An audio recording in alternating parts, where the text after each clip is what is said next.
প্রদর্শক ইস্পানি মির্জা শুভরাত্রিতে আপনাদের সবাইকে স্বাগত জানাচ্ছি। আজ আমরা কথা বলবো জুলাই ঐক্য নিয়ে।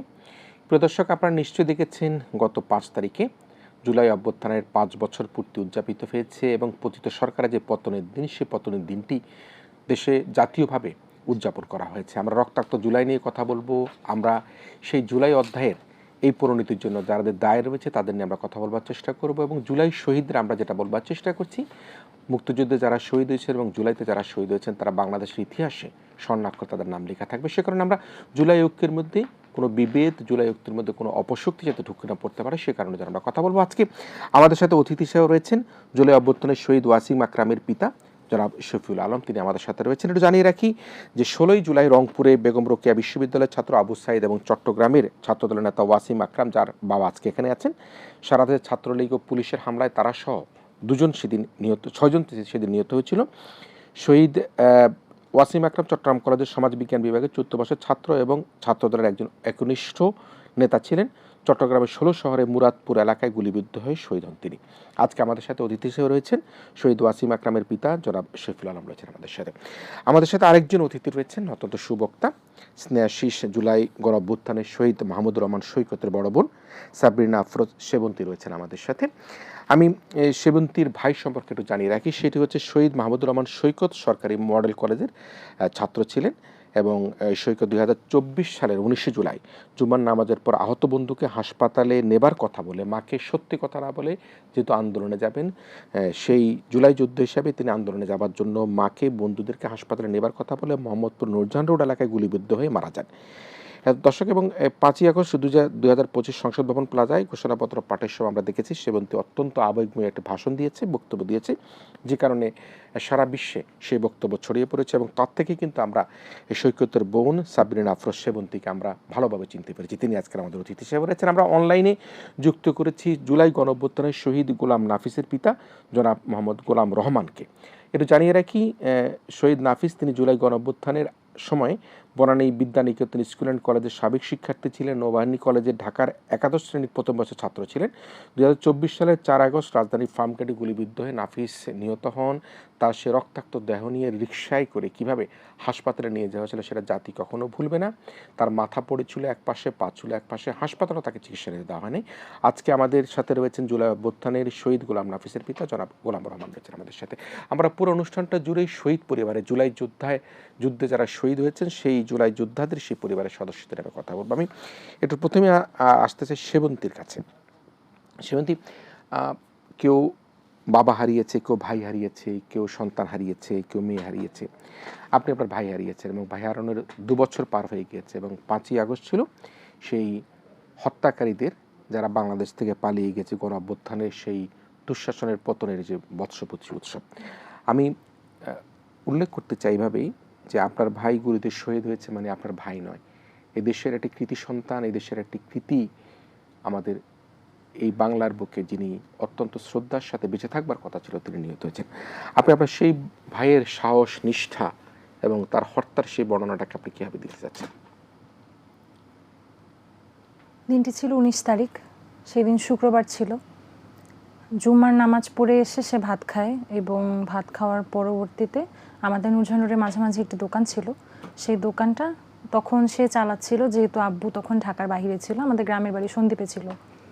তো তখন দোকান জাস্ট ভাতটা খেয়ে সে দোকান খুলে এবং 10-15 মিনিটের মাথায় ফেরত এসে আম্মু তখন নামাজে দাঁড়ানো, আম্মুকে সে বলে যায়, মানে পেছন থেকে বলে যায় যে আম্মু আমার এক বন্ধু গুলি খেয়েছে, আমি আসতেছি, এটা বলে ও দ্রুত বের হয়ে যায়, কারণ ও জানে যে আম্মু নামাজরত অবস্থায় কখনোই রেসপন্স করবে না। ও আম্মুর পিছে টেবিলে জাস্ট দোকানের চাবিটা রেখে ও বের হয়ে চলে যায়। তো এরপরে আম্মু আমাকে কল করে এবং পরবর্তীতে আমি তাকে কল করি, সে আমার কলটা রিসিভ করে কিন্তু আব্বু আম্মুর কল রিসিভ করে না সেই মুহূর্তে। আমি তাকে অনেক বকাবকি করি, তাকে বলি বাসায় ফেরত যেতে, সে আমাকে বলে যে সে বাসায় ফেরত যাচ্ছে, কিন্তু আলটিমেটলি সে আর কখনোই বাসায় ফেরে না। সে আম্মুকে মিথ্যা কথা বলার পরেই আমাদের বাসা থেকে বেশি না, অল্প খানিকটা সামনে নূরজাহান রোডের মাথায় স্টেপের দোকানের সাথে, ওই যে প্রাইমারি স্কুলের অপোজিটে, সেখানে সে আন্দোলনে জড়িয়ে পড়ে এবং যেহেতু সে একেবারে সামনে ছিল, তাকে দেখতে শুনতেও ভালো এবং বেশ লম্বা, তো পুলিশের চোখে পড়ে যায়। আপনি খেয়াল করে দেখবেন ম্যাক্সিমাম, শুধু আমার ভাই না, যে কতগুলো বাচ্চা শহীদ হয়েছে সবাই কিন্তু দেখতে খুবই সুন্দর, সুদর্শন, দেখা যায় এক নজরে যাকে চোখে লেগেছে পুলিশ তাকেই টার্গেট করে গুলি করেছে। তো তাকে চোখে লেগে যায় এবং পুলিশ ছিল সেখানে, একেবারে ডিরেক্ট পুলিশ, অন্য কেউ না। মোহাম্মদপুরে সেই দিন অনেকেই ছিল, ছাত্রলীগের লোক ছিল, আওয়ামী লীগের লোক ছিল, কিন্তু তাকে পুলিশ সরাসরি গুলি করে, খুব শর্ট ডিস্টেন্স থেকে সামনে এসে পয়েন্ট ব্ল্যাঙ্ক রেঞ্জে তাকে গুলি করে হত্যা করে। সাথে সাথে ওর কানের উপর দিয়ে গুলিটা ঢুকে পিছন দিয়ে বের হয়ে যায় এবং সে স্পট ডেড। মানে এটা বলার কোনো সুযোগ নেই যে মারতে চায় নাই, ভয় দেখাইতে চাইছে। সাধারণত কি হয়, এটাই তো নিয়ম, যে ভয় মানে ছত্রভঙ্গ করার জন্য ভয় দেখায়, উপরে গুলি করে আর সাউন্ড করে বা কিছু, কিন্তু যেটা ডিরেক্ট খুন করার উদ্দেশ্যে তাকে আর কি গুলিটা করা হয় সেদিন। আপনি কখন সংবাদ পান বা আপনারা কখন সংবাদ পান? আমরা আসলে খুব দ্রুতই সংবাদ পেয়ে যাই, অ্যারাউন্ড 2-3 মিনিটের মধ্যে। আমার বাবা সর্বপ্রথম জানে। আমার বাবা তখন ঢাকার বাইরে সন্দ্বীপে ছিলেন। আমার বাবা কন্টিনিউয়াসলি তার ফোনে কল দিচ্ছিল, যেহেতু আমার আব্বু জানায় যে, সরি, আমার আম্মু আব্বুকে ফোন দিয়ে জানায় যে ও বের হয়েছে এবং ফোন ধরতেছে না। তো আব্বুর ফোনটা হঠাৎ করে একজন অন্যজন পিক করে এবং পিক করে সে জানায় যে এই ফোনটা যার, সে মারা গেছে। অথচ আব্বুর সাথে ওর 3-4 মিনিট আগেই কথা হয়েছে। তখন আব্বু বলে, আপনি এটা কি বলেন? তখন আব্বু একটু সেন্সলেস হয়ে যায়। এরপরে হচ্ছে আমার আবার ফোন দেয়, রিসিভ হয়। তখন আব্বু বলে যে এখন কোথায় কি, মানে আব্বু তো কথা বলতে পারতেছে না, স্বাভাবিক, এটা মানা সম্ভব। তখন বলে যে আপনারা কান্নাকাটি না করে ডিরেক্টলি সোহরাওয়ার্দী হসপিটালে যান, না হলে কিন্তু পরে লাশও পাবেন না। তখন আব্বু এই কথাটা মানে হজম করে আব্বু আমার ফুফাতো ভাইকে কল দেয়, যে অলরেডি রাস্তায় ওকে খুঁজতেছিল। তখন আমার ফুফাতো ভাইকে বলে যে ও গুলি খাইছে, ওকে সোহরাওয়ার্দী হাসপাতালে নিয়ে গেছে, মারা গেছে এই কথাটা আর বলতে পারে নাই ওই সময়। তো তখন আমার আব্বু এবং আমার একটা বন্ধু, তারা দুজন সোহরাওয়ার্দী হসপিটালে যায় এবং যে আসলে ঢুকতেই, একেবারে ইমার্জেন্সিতে ঢুকতেই ওর লাশটা পায়, ওই ইয়ের উপরে, স্ট্রেচারের উপর রাখা ছিল। তো আমরা আসলে খুব সুনই জানতে পেরে গেছি। কিন্তু ওই দিন যদি ওই ফোনটা কোনো রাস্তার কেউ রিসিভ না করে সংবাদটা যদি না দিত, আমি মানে এটা আসলে কল্পনা করতে পারি না যে তাহলে কি হইতো, মানে কোনোভাবেই কল্পনা করতে পারি না। তাহলে হয়তো রায়ের বাজারে বুদ্ধিজীবী কবরস্থানে যে যতগুলো বেবারিশ লাশ হিসেবে দাফন হয়েছে, হয়তো সেখানে আমার ভাইয়ের লাশ দাফন হইতো। এটা আমি এখনো মানে চিন্তা করি মাঝে মাঝে যে যদি লাশ কোথায় দাফন হয়েছে। ওর লাশ মোহাম্মদপুরে জামি মসজিদ কবরস্থানে দাফন হয়। আমরা 20 তারিখে দাফন করি ওকে। 19 তারিখ মারা গেল, 20 তারিখে দাফন করি, কারণ সেদিন হসপিটালের কিছুই করে না তারা, ডেথ সার্টিফিকেট দেয় না, কোনো কাগজপত্র কিচ্ছু দেয় না, অ্যাডমিশনের যে কাগজটা ওই কাগজটা পর্যন্ত দেয় না, কিন্তু তারা হচ্ছে লাশও ছাড়ে না। পরবর্তীতে রাত্রি 9টার দিকে কোনো কিছু ছাড়া, কোনো পোস্টমর্টেম ছাড়া, তারপরে যে আরেকটা কি করে না, সুরতহাল, ওইটাও করে না, কিছু করে না, জাস্ট 9টার সময় কোনো কাগজপত্র ছাড়া লাশটা ছেড়ে দেয়। তাদের উপর ডিরেকশন ছিল কোনো মতে শুধু লাশগুলো ছেড়ে দেয়, কারণ 1-2টা লাশ তো না, এত লাশ কি করবে, এটা তো লাশ এক একটা প্রমাণ। এবং পরবর্তীতে যেটা হয়, ওকে আমরা হচ্ছে আল মার্কাজুল ইসলামে যখন ওকে গোসল করায়, গোসল করানোর পরে আমার ফুফাতো ভাই বাসায় আসে এবং পরবর্তীতে আমরা জানতে পারি আমাদের বাসার নিচে আওয়ামী লীগ এবং পুলিশ অবস্থান করতেছে আমাদের রোডের আশেপাশে, যে ওকে আনলে ওর লাশটা সরায় ফেলবে। কারণ একটা লাশ মানে একটা জলজ্যান্ত প্রমাণ, এলাকার মানুষজন দেখতেছে না এই বাচ্চা ছেলেটাকে মেরে ফেলতেছে। আমার বাসা যেখানে, আমার জন্ম ওখানে, এখনও সেই বাসায় থাকি, আমার ভাইয়েরও জন্ম সেখানে, তো আমরা তো এলাকারই, স্থানীয় সেখানে, তো সবাই আমাদেরকে চেনে। যখন দেখবে এই ছেলেটাকে, এই ঠান্ডা এই শান্তশিষ্ট ছেলেটাকে মেরে ফেলছে, তখন তো এলাকার সবাই আরও বেশি সোচ্চার হয়ে যাবে, জানবে অ্যাকচুয়ালি হোয়াটস গোয়িং অন। তো ওর লাশটা সরাই ফেলতে চাইছিল, কিন্তু আমরা খুব বুদ্ধি করে ওকে বাসার নিচে আনি নাই রাতে। আমরা মার্কাজুল ইসলামের সামনে একটা ফ্রিজিং গাড়িতে ওকে রেখে আসি এবং পরবর্তীতে পরের দিন, আপনার মনে আছে কিনা, 19 তারিখ রাত্রিবেলা কারফিউ জারি করছিল, পরের দিন দুপুর 12টা থেকে 2টা কারফিউ শিথিল সময় ছিল। অ্যারাউন্ড 11:30টার দিকে ওকে বাসার নিচে আনা হয়, বাসায় 1.5-2 ঘন্টার মতো বাসার নিচে রাখা হয়। পরবর্তীতে বাদ জোহর তাকে দাফন করা হয়।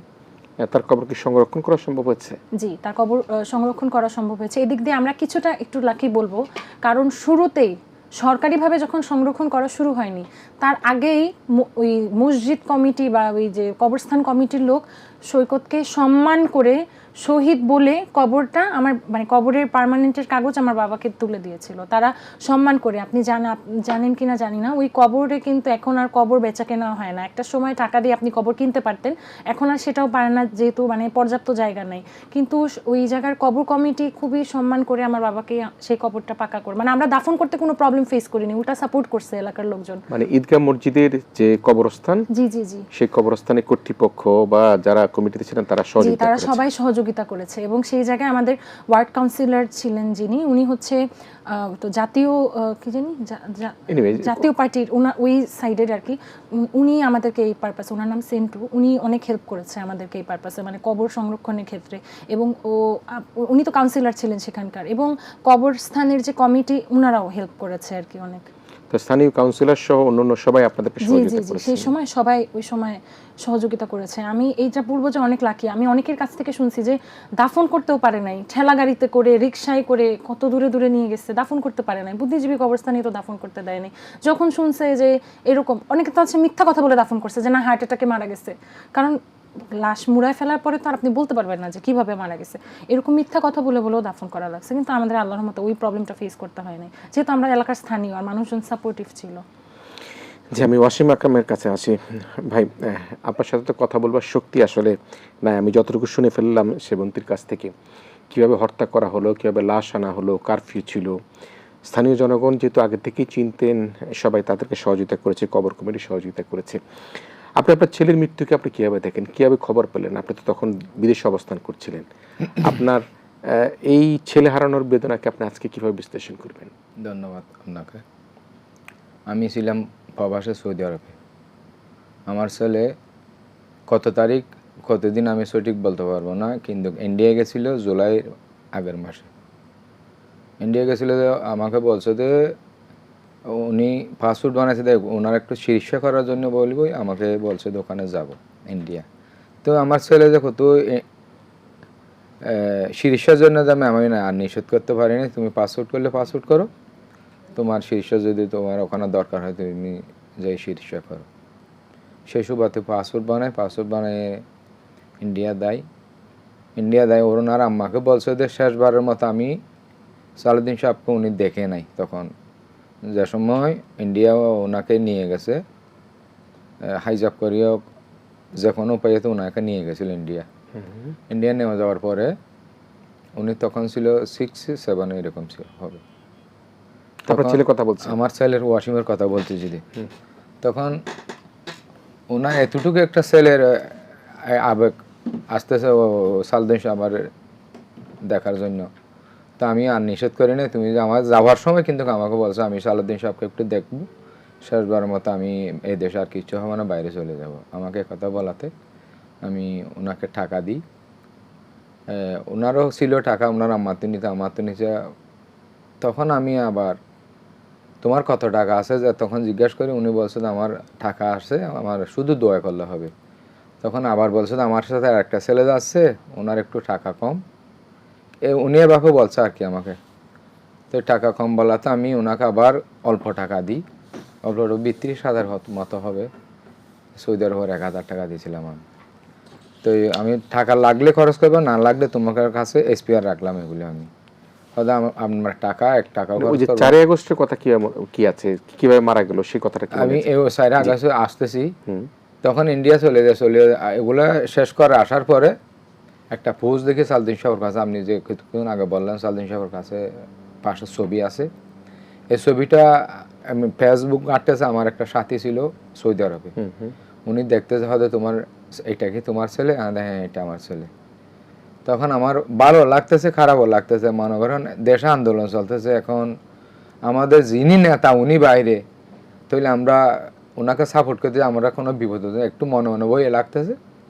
তখন খুব আনন্দও লাগতেছে আমার, একটুখানি ছেলে ওনার কেমন আবেগ থাকলে একটা নেতাকে কোনোদিন উনি ছোটোবেলায় দেখে নাই, এমনি টিভিতে দেখলে দেখতে পারে, উনি সরাসরি ওখানে দেখতে বলে আমার মনে হয় না। তখন ওনাদের ওখানে যাইয়া আসার পরে ছবিটা আমি দেখার পরে আমি ওনাকে কল করি, কলটা রিসিভ করে না। রিসিভ করানোর পরে কয়েকদিন চলে যাওয়ার পরে 10 তারিখ 11 তারিখ আমাকে কল দিয়েছিল জুলাইয়ের আগের মাসে। তো না হয়তো জুলাই মাসে হবে, জুলাই মাসে 4-5 তারিখ বা 10 তারিখ এরকম হবে। আব্বা আমি দেশে আমি ওনাকে বলছি আব্বু দেশে যখন এরকম হরতাল চলতেছে, চট্টগ্রাম আমার কেউ নাই, আমার কোনো আত্মীয় স্বজন নাই, তোমার যদি কিচ্ছু হয় আমি এখানে থাকতে পারবো না, তুমি ওখানে মরে যাবো, আমি এখানে মরে যাবো।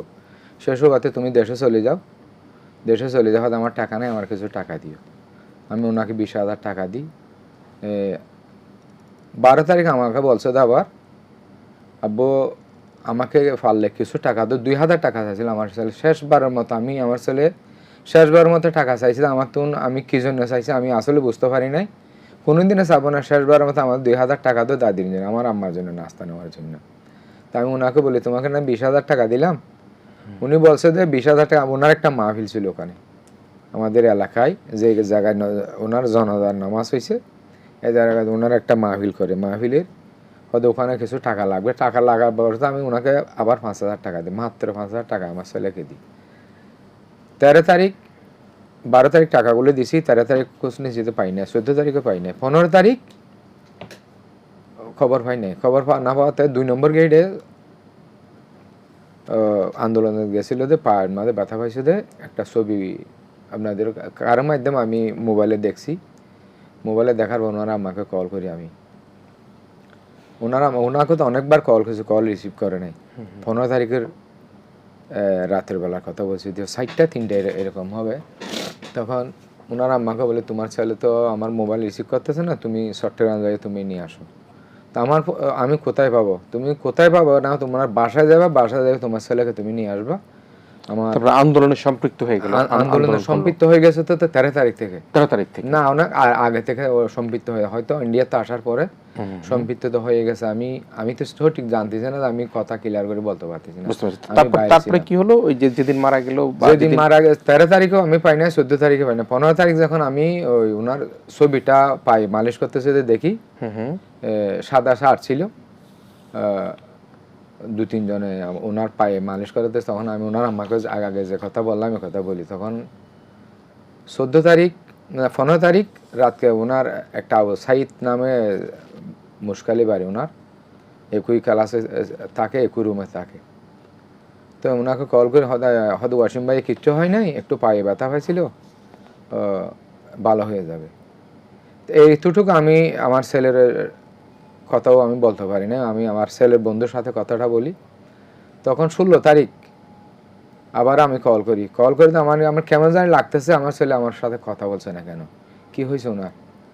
তখন আমি 16 তারিখ বাংলাদেশের সৌদি আরবে 12টা 12:30 এই সময় হবে, আমি রুমতে আসি। রুমতে আসার পরে আমি ওনাকে কল দিই, কল রিসিভ করতেছে না, 3-4 বার দিছি আমি। তখন আমি মোবাইলটা রাখি, ওয়াশরুমে গেছি, ওয়াশরুমতে আস্তে আস্তে মোবাইল বাজতেছে।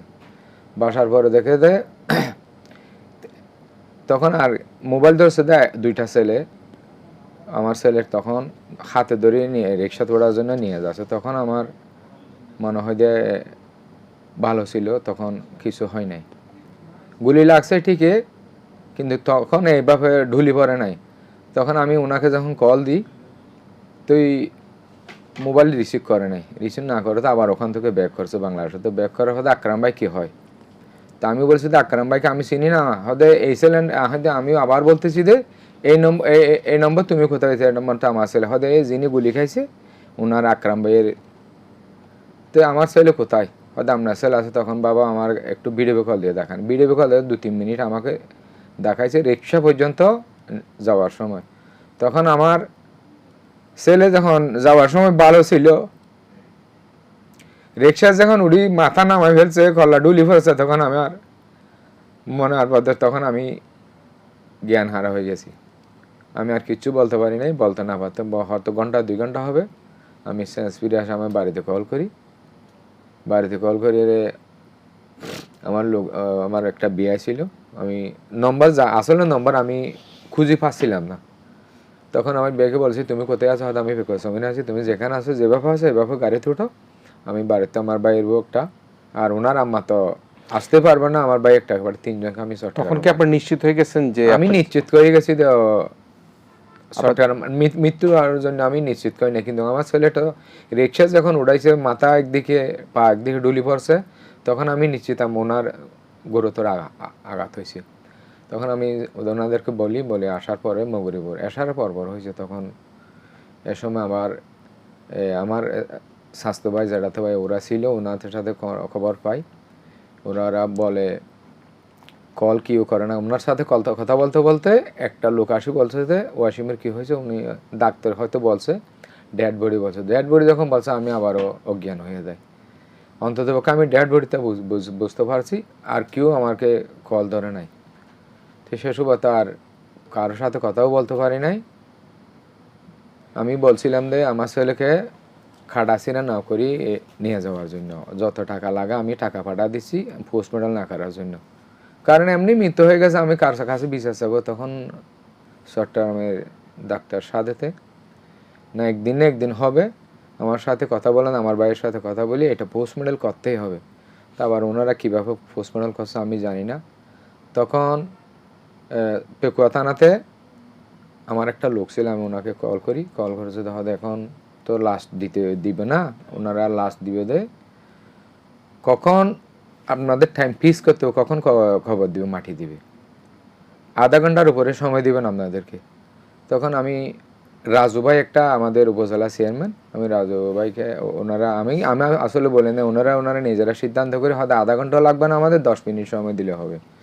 তো 10 মিনিট সময়ের মধ্যে ওরা পেকুয়ার তো হাসপাতালে ঢোকাই নাই, সিটাঙ্গর তো লাস্টটা হাসপাতালে ঢোকাই নাই, ওরা 12টা 10-15 মিনিটের মধ্যে রিলিজ করে দিছে, না আরও বেশি হবে, 2টা-3টার দিকে হবে, রিলিজ করে দিয়েছে, 4টার সময় ওখানে পৌঁছে গেছে। আর হাসপাতালে পেকুয়া থানা তার ঢোকাই নেই, আমাদের ওখান থেকে এনে অল্প আধা ঘন্টার মধ্যে, আধা ঘন্টার ভিতরে দেয় নাই, কিন্তু 2 ঘন্টা রাখছিল, রাখার পরে ওনাদের জনজা কীভাবে মার্কিং করতে হয় কী করতে হয় ওরা তো সম্পন্ন করছে, সম্পন্ন করার পরে জনজার মাঠটা ওরা ফিস করার পরে খবরটা নিয়ে একটু টানাটানি করছিল। আমার গ্রামে একটা খবর আছে, কবরস্থান, ওখানে দেওয়ার জন্য বলছে। তখন আমার ভাইয়ের সাথে কথা বলি, আমার ভাই বলছে ওখানে তো পানি, তা আমার ছেলেটা আমি পানিতে ঢুকাই দিতে পারি না। আর একটা কবরস্থান আছে, যেখানে কবরস্থান 8 নম্বর ওয়ার্ডে আমাদের জাতীয় কবরস্থান, এটা আমার একটা পাহাড় ছিল, ওখানে কবর দিছে, ওখানে আমার বাপ দাদা, ওখানে আত্মীয় স্বজন 14 গোষ্ঠী আমাদের ওখানে। তা আমি বলছি আমার বাপ দাদা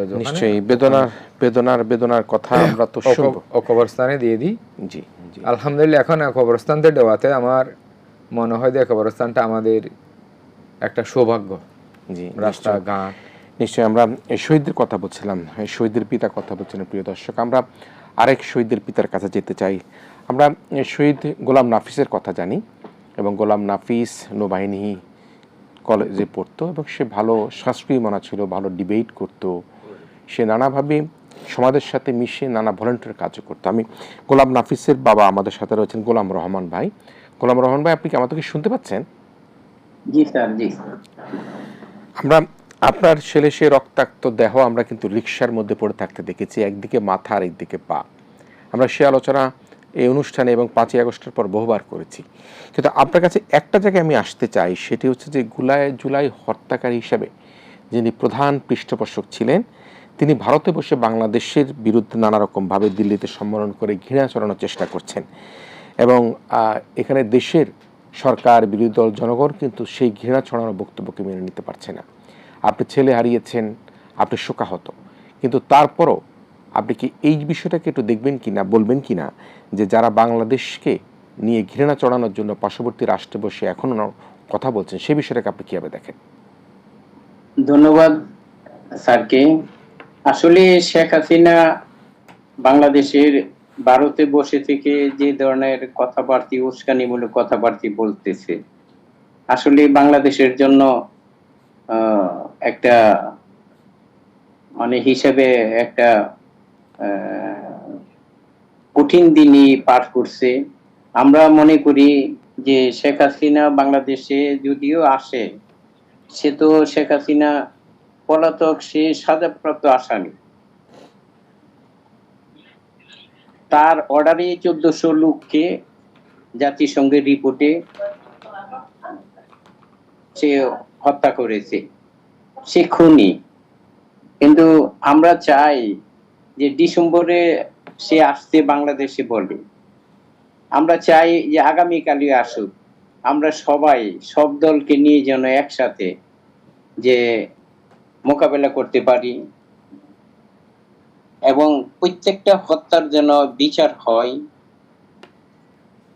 ভিডিও আমাদের শহীদ পরিবার, আমাদের ছেলে হারিয়েছি, প্রত্যেকের শহীদ পরিবারের মা বাবা ভাই বোন যারা হারিয়েছে, তাদের প্রত্যেকের একমাত্র উদ্দেশ্য যে হত্যার বিচার। আর সে যদি বাংলাদেশে আসে তা আইন অনুযায়ী তার বিচার হবে।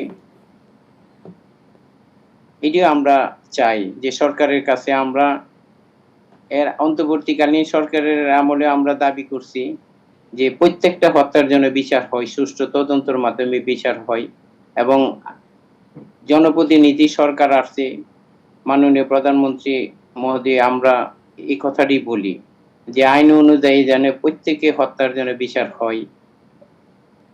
আমরা সরকারের কাছে এই জিনিসটা আমরা বারবার বলি যে প্রত্যেকটা 1400 লোকের যে হত্যা হয়েছে প্রত্যেকটা লোকের জন্য বিচার হয়। আর যারা এখনো নিখোঁজ আছে 114টার ভিতরে 9টা পাওয়া গেছে, ডিএনএ টেস্টে পাওয়া গেছে, আর বাকিগুলি এখনো নিখোঁজ আছে, সেগুলি যেন সঠিক সিআইডি ফরেনসিক রিপোর্টে যেতে করা হয়।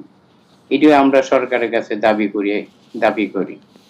জি ধন্যবাদ স্যার। জি, গোলাম রব্বানী আপনি থাকবেন, আমরা যদি সময় থাকে আপনার কাছে আবার আসবো। আমি সেমন্তে আপনার কাছে আসতে চাই এবং অত্যন্ত দুঃখ ভারাক্রান্তভাবে কিন্তু মিস্টার গোলাম রহমান, যিনি তার সন্তান হারিয়েছেন, শহীদ গোলাম নাফিসের কথা আমি বলছিলাম যে গত কিছুদিন আগেই তার মৃত্যুবার্ষিকী ছিল, আমরা সেখানে গিয়েছি, তার কবরে গিয়েছি, শ্রদ্ধা নিবেদন করেছি এবং সেখানে আমার খুব মন খারাপ লেগেছে। এমন একটা কৃতি শিক্ষার্থী যে ভালো ডিবেট করত, ভালো সাংস্কৃতিক মনা ছিল, কোনোদিনই কোনো অপকর্মের সাথে, কোনো দেশবিরোধী কর্মকাণ্ডের সাথে জড়িত ছিল না, কিন্তু সে দেশের বীর সৈনিক হিসাবে, বীর যোদ্ধা হিসাবে কিন্তু সে নিজের প্রাণ দিয়ে দিল। এই যে আমরা যেটা বলছিলাম যে দিল্লিতে বসে বাংলাদেশের বিরুদ্ধে ঘৃণা চড়ানো এবং যেটি গোলাম রহমান ভাই বললেন যে 1400 মানুষের হত্যাকারী, অনেকে আহত রয়েছে। আপনি যিনি বিদেশে বসে বাংলাদেশকে নিয়ে নানা রকমের বিশৃঙ্খলা সৃষ্টি করবার চেষ্টা করছেন, পতিত প্রধানমন্ত্রী, পলাতক প্রধানমন্ত্রী, স্বৈরাচারী প্রধানমন্ত্রী, ফ্যাসিস্ট প্রধানমন্ত্রী যাকে বলা হয়, শেখ হাসিনার প্রসঙ্গে আপনার দিল্লির এই সম্মেলনকে, সংবাদ সম্মেলনকে আপনি কীভাবে দেখেন? দেখুন, সবার আগে একটা কথা বলতে চাই, এটা শেখ হাসিনার মাথায় নিতে হবে। হতে পারে এখন বিভিন্ন কারণে দলগুলোর মাঝখানে, নিজেদের মাঝখানে বিভেদ হচ্ছে ছোট ছোট বিষয়ে, কিন্তু শেখ হাসিনার এটা মনে করার কারণ নাই যে আমরা ভেঙে যাচ্ছি, আমরা বিভক্ত না। শেখ হাসিনা প্রসঙ্গে সব রাজনৈতিক দল এক হয়ে যায়। আপনি দেখবেন নিজেদের মাঝখানে ছোটখাটো ভুল বোঝাবুঝি হয়তো থাকতে পারে, আছে, নিজেদের মাঝখানে ক্ল্যাশ আছে, কিন্তু শেখ হাসিনার পক্ষে কেউ আর বিএনপি, জামাত, এনসিপি না, সবাই অ্যান্টি হাসিনা, সবাই একসাথে শেখ হাসিনাকে প্রতিহত করার জন্য অল দ্য টাইম রেডি। সেই সাথে আমরা শহীদ পরিবার এবং আহতরা তো আছি। এখন দিল্লিতে বসে সে যে সংবাদ সম্মেলনটা করলো, এখানে তো সে নিজের ফেস দেখায় নাই। আমরা কিভাবে বুঝবো যে এটা আসলেও শেখ হাসিনা? সে নিজের ফেস দেখাইছে, সে কি লজ্জা পাচ্ছে? পর্দা করা শুরু করছে নতুন করে, সে লজ্জা পাচ্ছে, নাহলে কেন ফেসটা দেখাবে না? সে সংবাদ সম্মেলন করবে, কিন্তু সে সাংবাদিকরা জানবেই না আমি কার সাথে কথা বলতেছি। ভয়েস তো এআই জেনারেটেডও হইতে পারে, কত নতুন আধুনিক প্রযুক্তি বের হয়েছে ভয়েস জেনারেট করার জন্য। তার যদি ওই সৎ সাহসটা থাকতো, সে লাইভে আসতো, সব বাচ্চা দেশে এসে সংবাদ সম্মেলন করুক। আসতে হলো ডিসেম্বরে, কেন কালকেই আসুক। আসবো বলে হুঙ্কার দিয়ে আসবে না, যেমন বলছিল যাবো বলে পালায় না, ঠিকই তো হেলিকপ্টারে চড়ে পালায় গেছে। এরকম সে যতই বলুক আসবে, সে আসবে না। আর সংবাদ সম্মেলনের বিষয়টা, শেখ হাসিনা একটা সাইকোপ্যাথ। সে কি চায়, কি করছে, মানে সে নিজেও জানে না অ্যাকচুয়ালি হোয়াট শি ডিড। 1400 মানুষ কি মুখের কথা? আর এই 1400 মানুষ আপনারা সংখ্যায় দেখতেছেন, বাট আমি দেখতেছি এক একটা পরিবার, প্রত্যেকটা পরিবার। এটা আমি নিজে এই জায়গার ভিকটিম। আঙ্কেল আছে অনলাইনে, আমি নিজে এই জায়গায় ভিকটিম। আমি বুঝি যদি পুরো একটা পরিবার ধ্বংস হয়ে যায়। আমার কথা যদি আমি বলি, আমার একটাই ভাই ছিল, আমার বাবা মার ছেলে সন্তান থাকে, বাবা মার একটা মাত্র শেষ ভরসা, যেটা বলে শেষ বয়সের আশ্রয়। ছেলে সন্তানটা তো সেরকমই থাকে। আমার বাবা মার কত শখের ছেলে, দুইটা মেয়ের পর একটা ছেলেদের একটা শখ থাকে না বাবা মার, সেই জায়গায় এই সন্তানটাকে মেরে ফেললো, খুন করে ফেললো, জাস্ট উইথিন সাম ন্যানো সেকেন্ডস। এই জাস্ট ডিরেক্ট মাথা বরাবর শুট করে মেরে ফেললো। কি দরকার ছিল? দিনে আমরা এমন একটা দেশে বাস করি, একটা স্বাধীন দেশে, যে জায়গায় দিনে দুপুরে রাষ্ট্রের কর্মী যারা, আমাদের কর্মী, পুলিশরা তো সেটাই, আমাদের চাকরি করে না, আমরা রাষ্ট্রের, তারা তো আমাদের চাকরি করে। তারা আমাদেরকে সেফ করার কথা ছিল, উল্টা তারা আমাদের বুকে গুলি চালায়, তারা আমাদের মাথায় গুলি চালায়, তারা আমাদেরকে হত্যা করে। ওই গুলিগুলো আমাদের ট্যাক্সের টাকায় কেনা। তো এই জিনিসটা বাংলাদেশে হয়েছে ওপেন। কার অর্ডারে? শেখ হাসিনার অর্ডারে। আমরা সবাই শুনছি ওপেন। সে ফোনের মধ্যে সে বলছে যে লিথল উইপেন যাতে ইউজ করে। কার বুকে চালাচ্ছে গুলি? এবং একটা মজার বিষয়, এটা আমি খুবই মানে হাসছি আমি নিজে নিজে এই জিনিসটা দেখে। আপনারা যদি জানেন সে কিভাবে তার কল রেকর্ডগুলো বের হয়েছে, সে নিজের পাতা জালে নিজে ফাঁসছে। যেই অর্গানাইজেশন দিয়ে সে হচ্ছে বাকিদের কল রেকর্ড করাতো, সেই কল রেকর্ডিং এর মাধ্যমে আমরা বুঝতে পারছি যে তার প্ল্যানিং কি ছিল। সে ডিরেক্ট অর্ডার দিছে লিথল ওয়েপন ইউজ করতে, মানে তার প্ল্যানিং ছিল যেভাবে যা কিছু হোক নিজের গদি বাঁচাতে হবে। তো এত কিছু করার পরেও শেষ রক্ষা তো করতে পারেনি, ঠিকই ছাত্র জনতার তোপে মুখে পালাইতে হয়েছে। এখন পালায় দূরে বসে সংবাদ সম্মেলন করে আর কি হবে? তার লজ্জা থাকলে কখনো সে সংবাদ সম্মেলন করতো না। লজ্জা থাকলে, আর যদি তার ওইরকম সরি ফিলিং হইতো, গিল্ট হইতো, তাহলে সে মাফ চাইতো, সেটাও করে না। সে খালি বলে আমি ভয়ঙ্কর রূপে এসে ফিরত আসবো। আর কি ভয়ঙ্কর চেহারা দেখাবে? অলরেডি তার ভয়ঙ্কর চেহারা আমরা দেখে ফেলছি।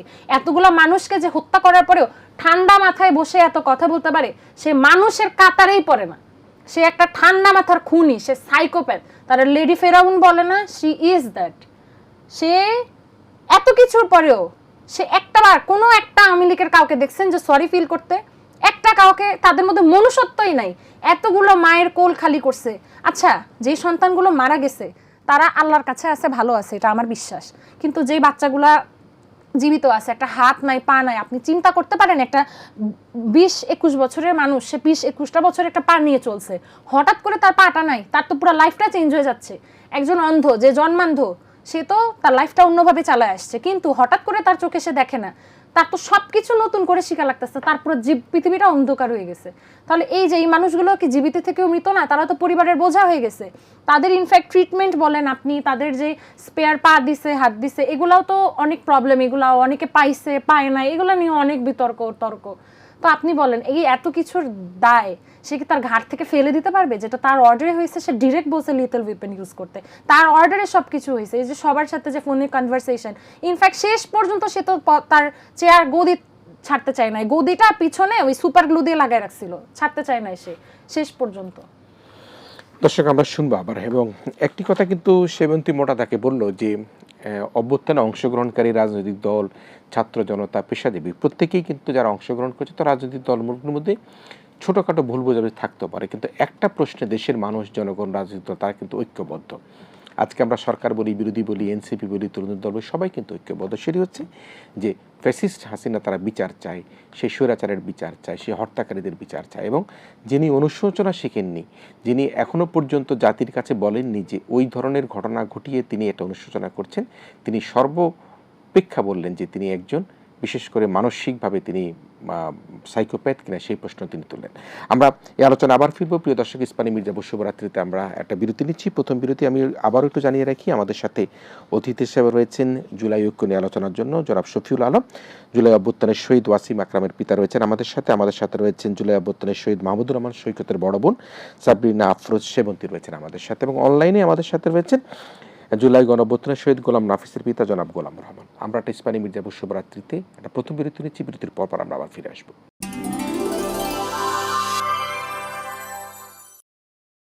আমরা জুলাই ঐক্য নিয়ে কথা বলছি ইস্পানি মির্জাপুর শুভরাত্রিতে। অতিথি হিসেবে রয়েছেন জনাব শফিউল আলম, জুলাই গণঅভ্যুত্থানের শহীদ চট্টগ্রামের ওয়াসিম আকরামের পিতা, রয়েছেন ঢাকায় গণহত্যাকারীদের অন্যতম একজন হত্যার শিকার জুলাই গণঅভ্যুত্থানের শহীদ মাহমুদুর রহমান সৈকতের বড় বোন সাবরিনা আফরোজ সেবন্তী রয়েছেন আমাদের সাথে অনলাইনে রয়েছেন জুলাই গণঅভ্যুত্থানের শহীদ নাফিসের পিতা জনাব গোলাম রহমান। আমি সেবন্তীর কাছ থেকে বেশ অনেক কথা শুনলাম, এবং তার ক্ষোভের কথা, দুঃখের কথা, এবং বাংলাদেশকে অস্থিতিশীল করবার জন্য যে অপচেষ্টা, সেটা প্রতিরোধ করবার জন্য সবাই ঐক্যবদ্ধ থাকবে, সে প্রচেষ্টা বলছেন। আমি শফিউল আলম ভাই, আপনাকে যদি একটু আসি যে শেখ হাসিনার প্রশ্নে যিনি দিল্লিতে বসে বাংলাদেশকে নিয়ে কথা বলবার চেষ্টা করছেন, সেই বিষয়টাকে আপনি কীভাবে দেখেন? ধন্যবাদ আপনাকে আবার সুযোগ দেওয়ার জন্য। উনি বাংলাদেশে কীভাবে আসবে, কি নিয়ে আসবে, আমি আসলে বুঝতে পারি না। কেন জানেন? ওনার দেশ যদি এত ভালো লাগে, উনি দেশে পালা গেছে, দেশ সারি পালা গেছে কেন? ওনার তো লজ্জাবুক থাকার দরকার ছিল, যে টাকার উচিত ছিল যে আমি এক দেশ পালাই গেছি, আমি আবার ওই দেশে কেমনে যাব, আর ওই দেশে কেমনে সুযোগ ওনাকে দে। এক মুখে দুই কথা কেমনে বলবো? উনি বলছে দে ইন্ডিয়া, আবার বলছে দে এখানে কোনো সুযোগ দিবে না, কথাও রাজনীতি করতে পারবে না, আবার রাজনীতি করার, বিবৃতি করার মতো এই সুযোগ কেমনে ইন্ডিয়ায় দেয়? ইন্ডিয়াকে আমাদের শত্রু ছিল? ইন্ডিয়াতে এভাবে যদি ওনাকে এভাবে সুযোগ দিলে আমাদেরকে শত্রু আমি ভাবতেছে, এরকম আমাদের লাগতেছে। আমাদের বাংলাদেশে শ্রাবন্তী যে কথাই বলছে, আমি এক কথার সাথে পুরাপুরি একমত। আমরা বাংলাদেশে 30% জলীয় 70% আমরা এখানে বাংলাদেশে জনগণ আছি। 30% যদি মোকাবিলা করতে না পারে, ওরা যদি মোকাবিলা করতে চাই করুক, অসুবিধা নাই, আমরা তো আছি বাঁচি দুনিয়াতে। আমাদের ছেলে মেয়ে যেভাবে হত্যা করছে আমরা ওইভাবে হত্যা করে শান্ত হবো না, আমরা ইয়ার আগে কোনোদিনও শান্ত হবো না। ওনার বিচার বাংলাদেশে কার বিচার করবে? মেজর সিংকার বিচার করতে পারছে? সাপলা সত্তরের বিচার করতে পারছে? বিডিআর হত্যার বিচার করতে কার বিচার করছে আপনি দেখেন। বাংলাদেশের এমন এমন একটা পিয়লখানার ঘটনার সাথে যুক্ত হয়েছিল, এগুলা কি সরকারে করে নাই? কার বিচার করছে? মেধা তো ধ্বংস করে দিছে। আজকে যদি একটা সৈনিক তৈরি করতে কত টাকা খরচ হয়, কত মেধার প্রয়োজন হয়, আমরা কি পারছি রক্ষা করতে? তা আপনি বলছেন যে আমাদের বিচার হবে, উনি আসলে তো আমাদের ফুলের মালা দিয়ে নিয়ে আসবো আমরা ওখান থেকে গিয়ে, তারপরে যা হওয়ার হবে এখানে ইনশাল্লাহ। আমি আর কিছু বলতে চাই না। নিশ্চয়ই আপনার কাছ থেকে শুনবো একটু। আমি গোলাম রহমান ভাইয়ের কাছে আসবো, আমি শিবেন্দ্রের কাছে আবার একটু আসছি। ভারতের নিয়ে এখন তাদের যে বিবৃতি, তাদের পররাষ্ট্র মন্ত্রণালয় বলছে, একবার বলছিল যে শেখ হাসিনার ভারতের মাটিতে থেকে রাজনৈতিক কর্মকাণ্ড পরিচালনার অনুমতি দেওয়া হয়নি, এটি তাদের যে বক্তব্য সেটা তারা বলেছেন। কিন্তু আবার আমরা দেখেছি যে আবার শেখ হাসিনা কিন্তু ভারতে বসে সেটা করেছে, বাংলাদেশের পক্ষ থেকে এর প্রতিবাদ জানানো হয়েছে। আপনি ভারতের এই কূটনৈতিক যে শিষ্টাচারের যে জায়গাটা, সেই জায়গাটাকে আপনি কীভাবে দেখবেন? ফার্স্ট অফ অল, ভারত কখনো আমাদের বন্ধু ছিলই না। তারা সবসময় আমাদের নাকের উপর ছুরি ঘুরাইতে পছন্দ করতো এবং আমরা মনে করতাম ওয়াও ইন্ডিয়া আমাদের ফ্রেন্ড, বাট তারা কখনোই আমাদের বন্ধু ছিল না। তারা সবসময় আমাদেরকে মানে দাসত্বের আন্ডারে রাখতে চাইছিল, তাদের আন্ডারে সব কিছু, তাদের কথা শুনবো, আমাদেরকে ইউজ করতে চাইছিল সব কিছুর ক্ষেত্রে। আর ভারত তো মনে এক, মুখে আরেক, করে আরেক, কোনো কিছুর তাদের অ্যাক্টিভিটিসের ঠিক নাই। তারা জাস্ট 2টা দিন আগে তারা বলছে ভারতের মাটিতে বসে শেখ হাসিনা কোনো রাজনৈতিক কর্মকাণ্ড চালাতে পারবে না, বলছে না, ডিরেক্ট বলছে এই কথা। তাহলে 2 দিন পরে কিভাবে সে হচ্ছে প্রেস কনফারেন্স করে? তার মানে কি, সে বলতেছে আরেক, করতেছে আরেক, যেটা কিন্তু মানে কোনো কিছু মিল খাপ খাচ্ছে না। এদিকে আরেকটা জিনিস আপনাদের মনে আছে কিনা, শেখ হাসিনা একবার বলছিল যে সে ভারতকে যা দিছে ভারত কখনো ভুলবে না। এখন আপনি ভাবেন যে কি দিছে যে ভারত জানে যে শেখ হাসিনার আর চান্স নাই, বয়সও তো হয়ে গেছে, তার তো চান্স নাই আর। এটা জানার পরেও কেন হচ্ছে এই একটা মহিলার কারণে 2 দেশের সম্পর্ক নষ্ট করতেছে? অবশ্যই এত বেশি কিছু পাই ফেলছে যে আগামী 100 বছর না পাইলেও আর কোনো সমস্যা নেই, মানে ইনাফ পাইছে।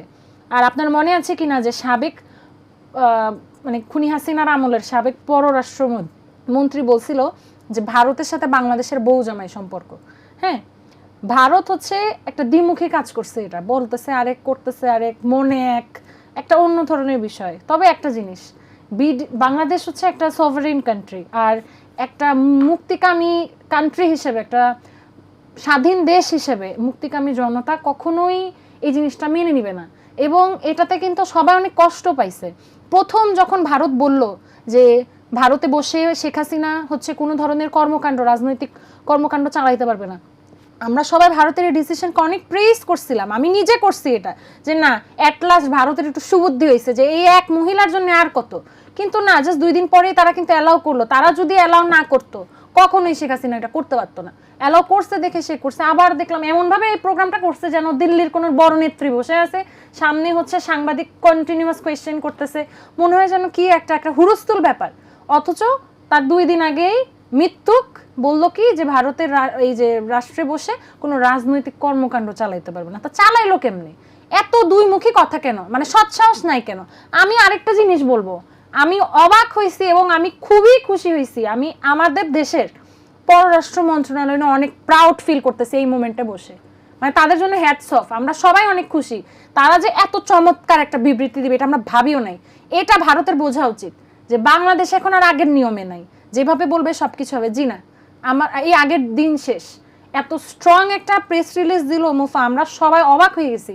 একদম অন পয়েন্ট কথাবার্তা, সব কিছুতে বুঝাই দিছে যে ভারতের ওই দাসত্বতে আমরা আর নাই, আমরা একটা সভারেন কান্ট্রি। নিশ্চয়ই দর্শক, আমরা এসব আলোচনা নিয়ে আবার ফিরবো। ইস্পানী মির্জাপুর শুভরাত্রিতে আমরা আবারও একটা বিরতি নিচ্ছি, সেবন্তীর কথাগুলো আমরা শুনবার চেষ্টা করব। রয়েছেন গোলাম রহমান ভাই, রয়েছেন আমাদের চট্টগ্রামের প্রথম শহীদ এবং 16ই জুলাই যে আন্দোলনে যে 6 জন নিহত হয়েছিল প্রথম, সেই শহীদদের পিতা রয়েছেন আমাদের সাথে। আমরা আবারও এই 3 জন অতিথিকে নিয়েই আমরা আবারও ওই আমাদের অনুষ্ঠানে ফিরে আসবো। জনাব শফিল আলম ভাই আমাদের সাথে রয়েছেন। আমরা ইস্পানী মির্জাপুর শুভরাত্রিতে একটা শেষ বিরতি নিচ্ছি।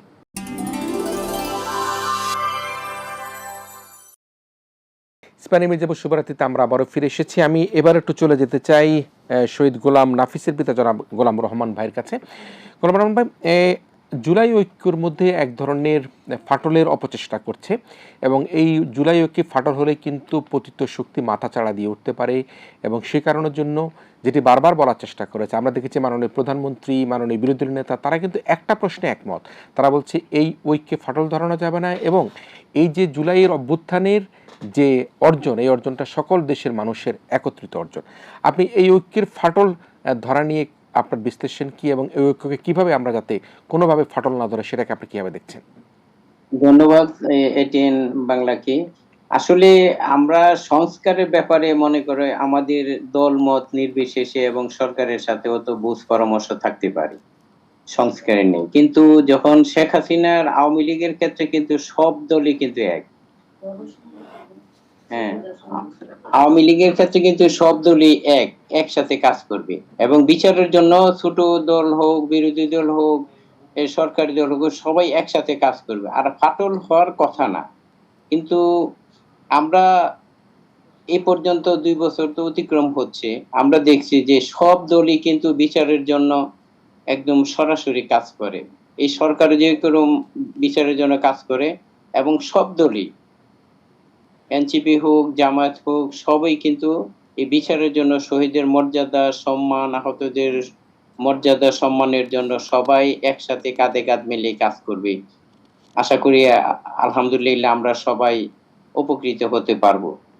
জি, নিশ্চয়ই। আমি সেবন্তীর কাছে আসবো, তারপরে আবার একটু ভাইয়ের কাছে যাবো। সেবন্তী, এই যে আমরা 2টা বিবৃতি দেখেছি, মেজর জেনারেল অবসররত আনম মনিরুজ্জামান এবং জনাব হুমায়ুন কবির, সাবেক রাষ্ট্রদূত, তারা দুজনেই কিন্তু একটা জাতীয় গণমাধ্যমকে বলেছেন। আমি যদি বলি, মনিরুজ্জামান যিনি অবসরপ্রাপ্ত মেজর জেনারেল, তিনি বলেছেন যে দিল্লিতে পালিয়ে থাকা গণহত্যার দায়ে বাংলাদেশের সাবেক প্রধানমন্ত্রী ভারত সরকারের অনুমতি ছাড়া গণমাধ্যমে মত বিনিময়ে অংশগ্রহণ করা সম্ভব নয়, তার মন্তব্য। এর মধ্যে দিয়ে জুলাই গণঅভ্যুত্থানের বার্ষিকীতে বাংলাদেশের প্রতি অবজ্ঞা করা হয়েছে বলে তিনি মন্তব্য করেছেন। আর হুমায়ুন কবির স্যার, তিনি বলেছেন বাংলাদেশ ভারতের সম্পর্কটা এখন যেখানে দাঁড়িয়েছে তাতে সাবেক প্রধানমন্ত্রী শেখ হাসিনা একটি বড় বাধা। ভারত যদি বাংলাদেশকে সম্মান করে মেনে নিয়ে থাকে, বাংলাদেশ যে রাজনৈতিক পরিবর্তন করেছে সেটাকে মেনে নিয়ে থাকা তাদের সমীচীন ইতিবাচক হবে। আপনি এই দুজনের মন্তব্যটা কিভাবে দেখেন? তারা দুজনেই রাইট। অবশ্যই তারা বড় মানুষ, অবশ্যই বুঝে শুনে, তারা বিশ্লেষক, বুঝে শুনেই বলেছে। আমি আপনাকে 2টা লাইন পড়ে শোনাবো, যেটা আমার খুবই পছন্দের, এবং আমার কাছে মনে হয় কি যে আমি যখন অনেক ডাউন ফিল করি, আমি এই 2টা লাইন পড়লে আমার ভালো লাগবে। Ministry of foreign affairs Bangladesh থেকে যে প্রেস রিলিজটা দেয়, সেখানে 2টা লাইন আমি বলি। Upholding the spirit of the July revolution, our people have firmly resolved that our nation will never again go back to the dark days of fascism and that Bangladesh will never be a client state. এই কথাটা দ্বারা আপনি বুঝতে পারেন যে বাংলাদেশ আর আগের মতো নাই। বাংলাদেশ ওই যে আগের যে বিষয়টা ছিল না, যে ইন্ডিয়া কি করে একটু তেলায় চলা, একটু মানে বাটারিং করে চলা, ওই জিনিসটা এখন আর নাই। আপনি এই স্ট্রং প্রেস রিলিজের মাধ্যমে বুঝতে পারবেন যে সেই দিন চলে গেছে। মুফার প্রেস রিলিজ কিন্তু অনেক বড় একটা সংকেত আমাদের জন্য, যে আমরা আর ওই দাসত্ব, দিল্লির দাসত্ব থেকে মুক্তি চাই, সবসময় এই কথাটা বলি না, ওইটার মধ্যে নাই। বাংলাদেশ একটা স্ট্রং পজিশনে এখন আছে। আপনি দেখেন ফেলানি হত্যাকাণ্ড, সীমান্ত বর্ডারে, মানে বর্ডারে যেই হত্যাকাণ্ডগুলো হয়, তারপর হচ্ছে পুশিনের কথা, যে তারপর বিডিআর হত্যাকাণ্ড, এই সব কিছুতেই যে ইন্ডিয়ার মদত আছে, এবং ইন্ডিয়া এখানে সরাসরি যুক্ত, আমরা সবাই জানি এই বিষয়টা। এখন আপনি বলেন, এটা তো বাংলাদেশের প্রতি আঘাত করা, আমাদের আপামর জনতা, যারা মুক্তিকামী জনতা, এটা তো আমাদের মনে একটা আঘাত দেওয়া। তারা ওপেন কিভাবে প্রেস রিলিজ করতে দিল? আপনি যদি বলেন এখানে গণহত্যার দায়ে যে ফাঁসির দণ্ডপ্রাপ্ত খুনি হাসিনা তো আসামি, দাগি আসামি, তাকে কিভাবে তাকে প্রেস রিলিজ করতে দেওয়া হয়। হ্যাঁ, তাকে আমরা লেডি ফেরাউন বলি, লেডি ফেরাউন খেত হাসিনা বলে। সে তার তো লজ্জা থাকলে আর কখনো আর কি সে বলতো না, সে প্রেস রিলিজ করতো না, বলতো আমি ডিসেম্বরে আসবো, এটা কখনো বলতো না। তার অতটুকু শেম নাই, একটা শেমলেস ওমেন। সেই জায়গায় আপনি বলেন যে ভারত, এটা তো ঠিক বলছে, ভারত যদি পারমিশন না দিত তাহলে কি কখনো আসতে পারতো অনলাইনে? কখনোই আসতে পারতো না। এই যে আমাদের নিরাপত্তা বিশ্লেষক মেজর অবসরপ্রাপ্ত আনোয়ার মনিরুজ্জামান স্যার, উনি যেটা বলেছে অবশ্যই বলছে, ঠিক বলছে যে সে কখনোই সরকারের অনুমতি ছাড়া কখনোই তাদের গণমাধ্যমে আসতে পারতো না। এবং অবশ্যই অবশ্যই এর মাধ্যমে জুলাই গণঅভ্যুত্থানের বার্ষিকীতে বাংলাদেশের প্রতি অবজ্ঞা করা হয়েছে। সেই দিনটা 5ই আগস্ট আমাদের জন্য একটা মুক্তির দিন। আপনি এখানে আমার কথা বলেন, আঙ্কেল আছেন এনাদের কথা বলেন। আমরা তো, আমার ভাই মারা গেল 19 জুলাই, সেই দিনের পর থেকে তো জানতাম না কি হবে। কন্টিনিউয়াস থ্রেট, শেখ হাসিনা 10 লাখ টাকা দিবে ওই সময় এই যে কম্পেনসেশন হিসেবে, সে কম্পেনসেশন নিতে যাব না দেখেও বাসায় কন্টিনিউয়াস থ্রেট। আমি ফেসবুকে 25 তারিখ একটা পোস্ট করছিলাম যে আমার ভাইকে আমরা টুনা ডাকতাম, সেই কাহিনীটা নিয়ে একটা পোস্ট করেছিলাম। সেই পোস্টটা নিয়ে পর্যন্ত কেন পোস্ট করছি, এই জন্য পর্যন্ত থ্রেট সবকে, আমার তো বাক্সা, আমার ভাইকে মেরে ফেলছে, আমি ওখানে কথা বলতে পারবো না। সেই জায়গায় 5ই আগস্ট কিন্তু আমাদের জন্য একটা মুক্তির সময়, আমরা মুক্তি পাইছি নতুন করে, জাতি নতুন করে মুক্তি পাইছে। সেই জায়গায় অমন একটা আনন্দের দিনে তাকে লাইভ করার, তাকে হইতেছে প্রেস রিলিজের সুযোগ দেওয়াটা মানে অবশ্যই আমাদের বাংলাদেশের প্রতি অবজ্ঞা করা। এবং আমরা দেশের জনগণ এটা নিয়ে অবশ্যই অনেক বেশি ক্ষিপ্ত, আমরা কষ্ট পাইছি এটাতে। ভারত তো বলে আমাদের বন্ধু রাষ্ট্র, পাশের দেশ, পাশের দেশের সাথে মারামারি সম্পর্ক রেখে লাভ আছে? এক মহিলার জন্য কেন ভারত এই ভুলটা করতেছে বলতে পারতেছি না। তারা তো, আমরা ভাবছিলাম যে আস্তে আস্তে সম্পর্কটা ঠিক হবে, যখন ভারত প্রথম একটা স্ট্রং কথা বললো যে দেশের মাটিতে সে তার রাজনৈতিক কর্মকাণ্ড চালাইতে পারবে না। এই কথা বলার পরে কিভাবে আবার একদম 180 ডিগ্রি ঘুরে গেল, আই হ্যাভ নো ক্লু। তারপরে এই যে সাবেক রাষ্ট্রদূত হুমায়ুন কবির স্যার বলেছেন যে এটা হচ্ছে শেখ হাসিনা হচ্ছে একটা বড় বাধা বাংলাদেশ ভারতের সম্পর্কে। অবশ্যই এখন সবচেয়ে বড় অবস্ট্যাকেল তো সে। ভারত বাংলাদেশ তো একটা ভালো বন্ধু সম্পর্ক ছিল, এখন ইন্ডিয়ার কথা কেউ শুনতে পারে না, ভারতে বাংলাদেশের কথা শুনতে পারবে না, এই এক মহিলার জন্য কিন্তু সব। এমনিতে ভালো ছিল না, কলকাতায় তো কমন যাওয়া আসাতে একটা নর্মাল, অনেকে তো ঘুরতে এমনি হাঁটতে যাইতো কলকাতাতে বর্ডারের মানুষজন। সেই জায়গায় এখন কি দেখতে পারে না, একটা ভালো একটা দূরের সম্পর্ক। বাংলাদেশেও যখন আমি ইভেন্ট ম্যানেজমেন্টে কাজ করতাম, তখন আমার অনেক ইন্ডিয়ানদের সাথে আমার অনেক ভালো সম্পর্ক, অ্যাজ আমি ওদেরকে নিয়েই কাজ করতাম, ওদের বিভিন্ন এক্সিবিশন হইতো।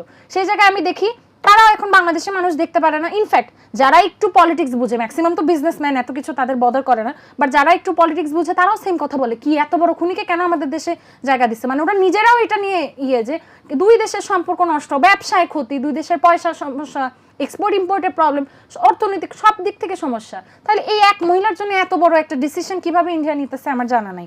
হ্যাঁ, বাংলাদেশের যে একটা রাজনৈতিক পরিবর্তন ঘটছে, ইন্ডিয়া এখন পর্যন্ত এটা মেনে নিতে পারতেছে না।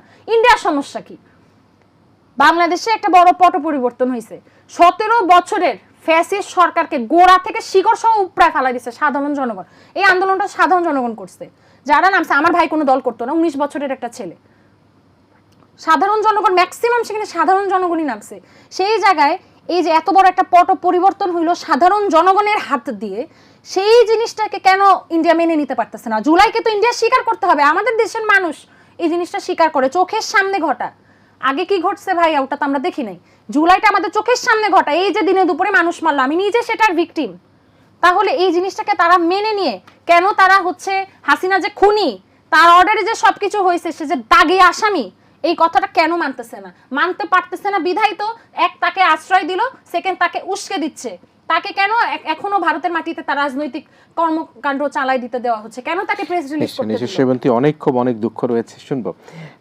আমি একটু ওয়াসিম আকরামের বাবার কাছে আসতে চাই। এবং সুবল ভাই, অনেক দুঃখের কথা, কষ্টের কথা বললেন, আপনি কিভাবে শেষ বিশ্লেষণ করবেন? আপনি কিভাবে, মাননীয় প্রধানমন্ত্রী তারেক রহমান রয়েছেন, মাননীয় বিরোধী নেতা রয়েছেন, তরুণ দলের নেতৃবৃন্দ রয়েছেন, তাদের কাছে আপনার প্রত্যাশা কি? আপনি কি চান এখন শেষ? আমি ওইদিকে না যাই, আর একটা কথা বলি।